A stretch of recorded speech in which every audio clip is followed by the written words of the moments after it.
ಐತಿಹಾಸಿಕ ಲಕ್ಕುಂಡಿ ಗ್ರಾಮದಲ್ಲಿ ಉತ್ಖನನ ಕಾರ್ಯ ನಡೀತಾ ಇದೆ. ಕೋಟೆ ವೀರಭದ್ರೇಶ್ವರ ಮುಂಭಾಗದಲ್ಲಿ ನಾವಿಲ್ಲಿ ದೃಶ್ಯದಲ್ಲಿ ಕೂಡ ನೋಡ್ತಾ ಇರ್ಬೋದು. ಕೋಟೆ ವೀರಭದ್ರೇಶ್ವರ ದೇವಸ್ಥಾನ ಮುಂಭಾಗ ಇದೆ. ಆ ಮುಂಭಾಗದಿಂದ ಹಿಡಿದು ಸಿದ್ದರಬಾವಿ ಅಂತಿದೆ.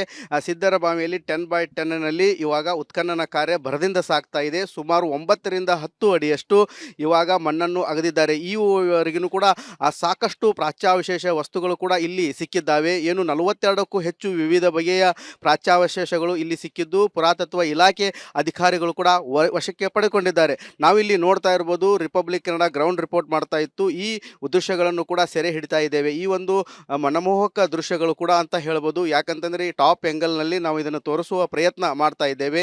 ಏನು ಕೋಟೆ ವೀರಭದ್ರೇಶ್ವರ ದೇವಸ್ಥಾನ ಏನಿದೆ, ಇದು ಒಂದು ಪುರಾತನ ದೇವಸ್ಥಾನ.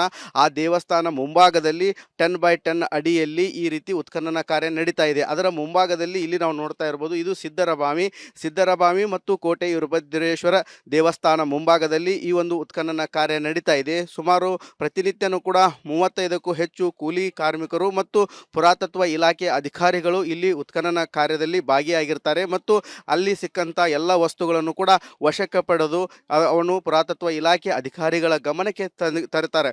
ಆದರೆ ಈವರೆಗೂ ಕೂಡ ಸಾಕಷ್ಟು ಪ್ರಾಚೀನ ವಸ್ತುಗಳು ಕೂಡ ಅವಶೇಷಗಳು ಕೂಡ ಇಲ್ಲಿ ಸಿಕ್ಕಿದ್ದಾವೆ. ಮೊದಲನೆಯದಾಗಿ ಪ್ರಮುಖವಾಗಿ ಪಾಣಿಪೀಠ ಪತ್ತೆಯಾಗಿತ್ತು.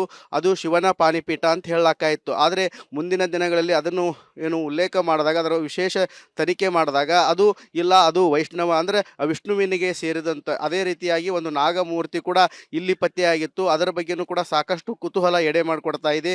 ಇವಾಗ ಸಾಕಷ್ಟು ಬಿಲ್ಲೆಗಳು ಪತ್ತೆಯಾಗಿದ್ದಾವೆ. ಪಂಚ ಹವಳಗಳು ಕೂಡ ಇಲ್ಲಿ ಪತ್ತೆಯಾಗಿದ್ದಾವೆ. ಪಚ್ಚೆಕಲ್ಲು ಕೂಡ ಪತ್ತೆಯಾಗಿದೆ. ಈ ರೀತಿ ಉತ್ಖನನ ಕಾರ್ಯ ಭರದಿಂದ ಸಾಗಿದೆ. ಇವಾಗ 9 ದಿನಗಳ ಕಳೀತಾ ಬಂತು.